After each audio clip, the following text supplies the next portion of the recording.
देश में supreme court के जज के द्वारा की गई टिप्पणी बेरोजगार युवाओं या उन लोगों पर जो देश को किसी तरह से कोई योगदान नहीं दे रहे हैं, बस ऐसे ही घूम रहे हैं, मतलब जो प्रोडक्टिव नहीं है, उन लोगों पर जो उन जज साहब की टिप्पणी है, उस टिप्पणी की वजह से जन्म होता है कॉकरोच जनता पार्टी का। लेकिन सवाल ये उठता है कि क्या वाकई कॉकरोच जनता पार्टी के जो सदस्य हैं, जो लोग हैं या जो उसको चलाने वाले हैं, क्या वाकई वो समझते हैं कि कैसे डील करना है इस सिचुएशन से? मतलब बस इकट्ठे हो जाना, भीड़ जमा कर लेना, क्या यही उनका तरीका है? क्या यही उनके पास है ले दे के करने को? क्या होगा इससे? और एक मूल सवाल ये आता है कि क्या कॉकरोच जनता पार्टी का या ये जो ये जो एक भीड़ इकट्ठी हुई है लोगों की, युवाओं की, क्या ये बस एक खुन्नस से निकली है? मतलब कि जज साहब के द्वारा की गई टिप्पणी हजम नहीं हुई, जज साहब के द्वारा की गई टिप्पणी बुरी लगी, वो जो हर्ट हुआ, वो जो बुरा लगना हुआ, वो जो ईगो हर्ट हुआ, उस ईगो हर्ट का एक रिस्पॉन्स है, एक रिएक्शन है कॉकरोच जनता पार्टी। बस क्या यही है कॉकरोच जनता पार्टी? अगर ऐसा है तो कुछ होने वाला नहीं है वास्तव में। अभी जो कॉकरोच जनता पार्टी कर रही है उसको भी जरा देखते हैं।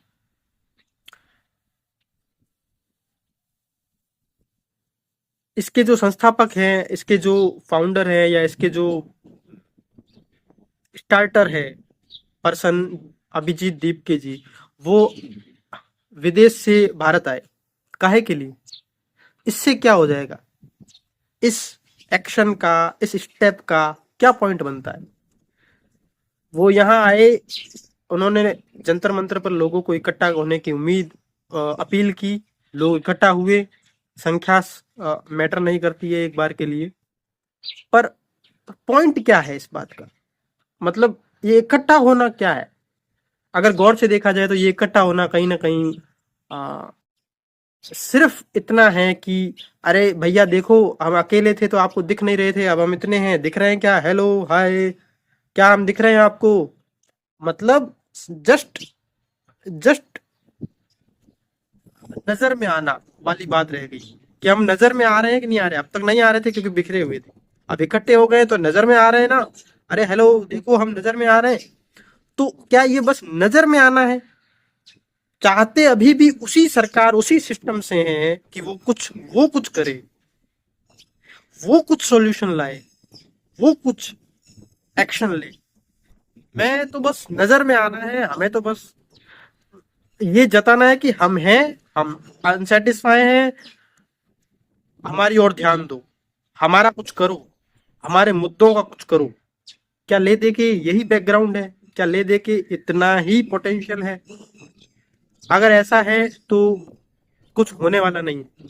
टाइम के साथ आप देखोगे कि ये सिस्टम आपके लिए कुछ नहीं करने वाला, ये सिस्टम वैसे ही चलेगा। आपका विरोध तो यही है ना कि आप अगले चुनाव में इन्हें वोट ना दो। आपका तो यही विरोध हुआ, इससे ज्यादा विरोध क्या होगा? मतलब अभी आपका यहाँ इकट्ठा ना होना, अभी यहाँ आप इकट्ठे ना हो भले, लेकिन आप अगले चुनाव में इन्हें वोट ना दो, तो ये आपका विरोध हो गया ना। क्या आपने उन्हें वोट नहीं दिया, उन्हें सहारा नहीं दिया, उन्हें सपोर्ट नहीं किया? यही तो आपका विरोध है। एक्चुअल विरोध तो यही है, एक्शनेबल लेवल पर, एक्शन के लेवल पर यही तो विरोध है आपका। लेकिन ये शांतिपूर्ण विरोध प्रदर्शन, पॉइंट क्या है इस बात का?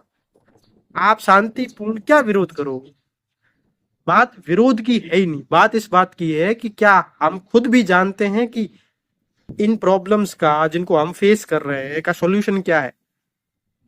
जो हम रोजगार की मांग कर रहे हैं सरकार से, क्यों सरकार भी देने में असक्षम है? क्या उसके पीछे का गणित है? क्या उसके पीछे का लॉजिक है? क्यों सरकार रोजगार नहीं दे पा रही? क्या उसकी नीयत खराब है? क्या वो चाहती ही नहीं है? या वो खुद नहीं समझती कि रोजगार कैसे उत्पन्न किया जाए? उसे खुद नहीं पता कि रोजगार कैसे उत्पन्न किया जाए, और अगर वो जानती भी है कि रोजगार कैसे उत्पन्न किया जाए तो उन्हें सैलरी कहां से देंगे ये उन्हें नहीं पता। हो सकता है सरकार भी बजट इशू को फेस कर रही हो, बजट ही ना हो उसके पास कि वो कुछ क्रिएट कर सके, जॉब क्रिएट कर सके, क्योंकि जॉब क्रिएट करना मीन्स सैलरी देना, और सैलरी देना मीन्स बजट का चाहिए होना। बजट नहीं होगा तो सैलरी क्या दोगे, क्यों दो, मतलब कहां से दोगे।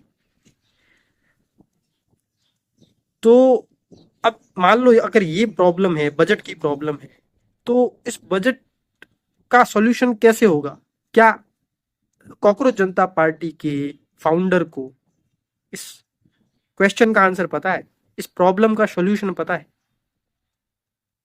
अगर नहीं पता है तो इन सब से क्या हो जाएगा कि एजुकेशन मिनिस्टर इस्तीफा दे दे, फिर वो पद खाली हो जाएगा, उस पद को भरने के लिए कोई दूसरा व्यक्ति आएगा, वो भी इस सिस्टम का ही पार्ट होगा, उसके पास भी बजट एक प्रॉब्लम होगी, बजट नहीं होगा उसके पास, वो क्या कर लेगा।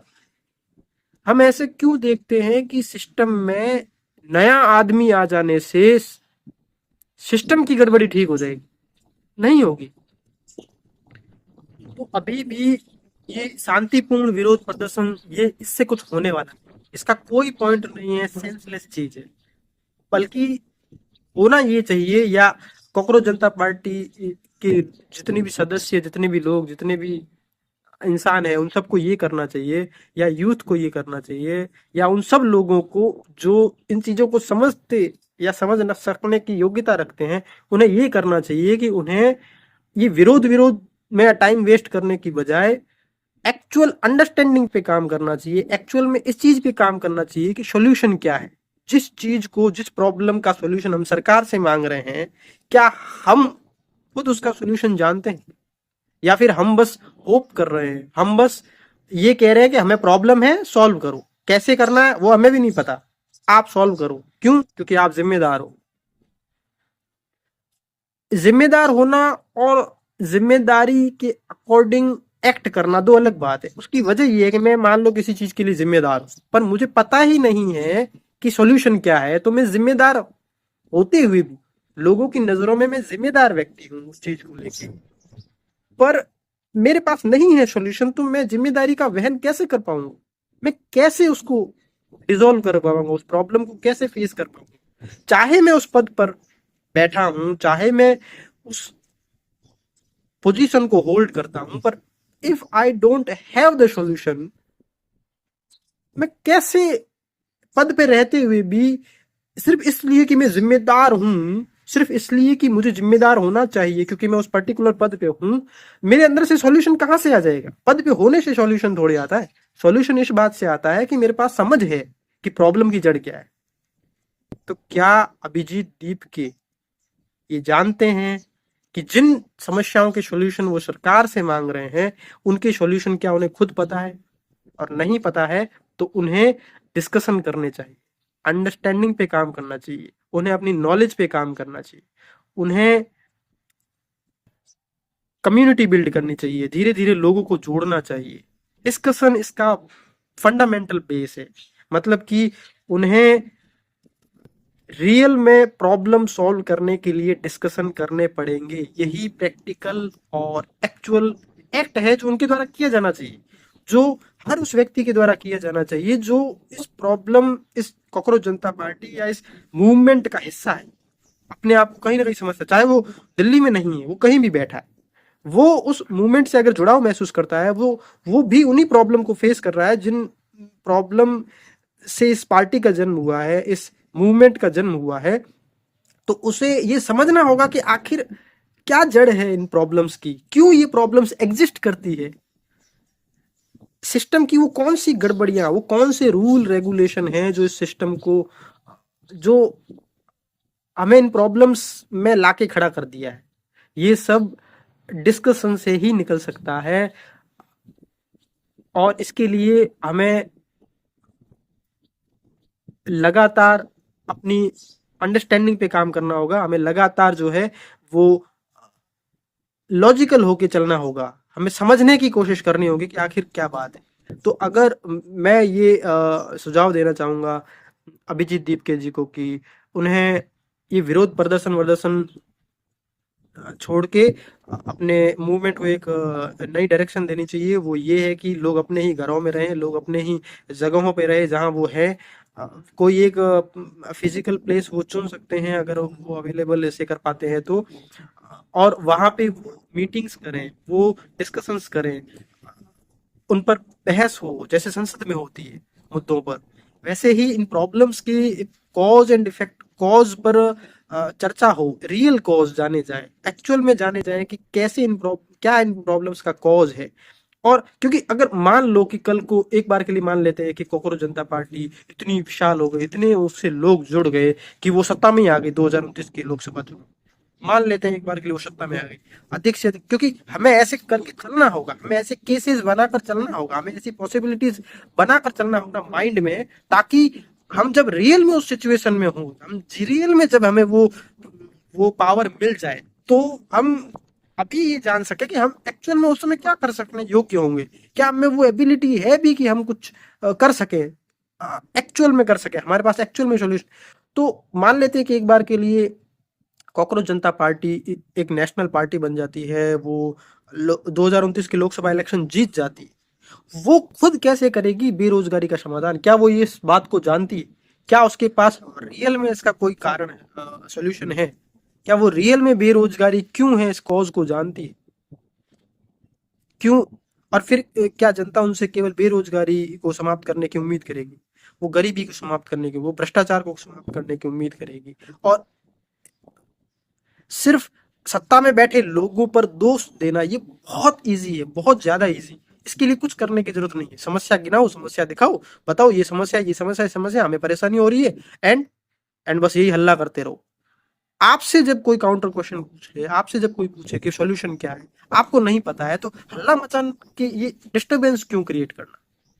आई होप मेरी बात उन तक पहुंचेगी और उन्हें ये समझ में आएगा या उन्हें ये रियलाइज होगा कि ये बेमतलब का प्रदर्शन कोई सॉल्यूशन नहीं है, इससे कुछ नहीं होना। आप सालों साल वहां बैठे रहो, चुनाव तक बैठे रहो, आपका एक्चुअल विरोध यही है ना कि आप उन पार्टी को वोट नहीं दो।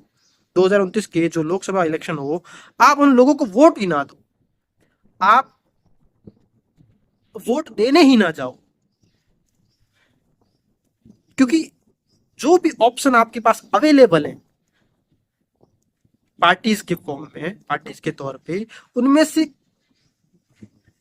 किसी के पास वो सॉल्यूशन नहीं है, क्योंकि हर पार्टी कभी ना कभी सत्ता में रही और वो नहीं कर पाई है सॉल्यूशन। उनके पास वो नीतियां ही नहीं, उनके पास वो सॉल्यूशन ही नहीं।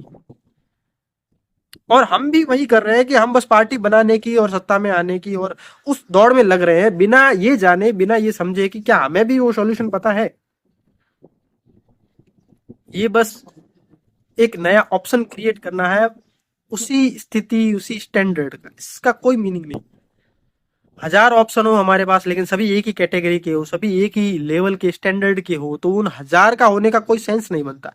बल्कि हमारे पास ऑप्शन केवल 6 ही हो, लेकिन एक ऑप्शन ऐसा हो या ऑप्शन ऐसे हो जो वाकई अन्य ऑप्शन से एक डिफरेंट अप्रोच रखते हो, उनके पास वो बात हो, उनके पास वो सॉल्यूशन हो, प्रैक्टिकल सॉल्यूशन हो, जो सॉल्यूशन प्रॉब्लम को एक्चुअल में सॉल्व करे, तो उस ऑप्शन का कोई मीनिंग है।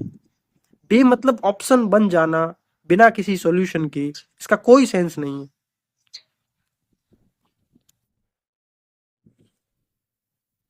आई होप बात वो कन्वे हो पाई होगी जो मैं कन्वे करना चाहता था।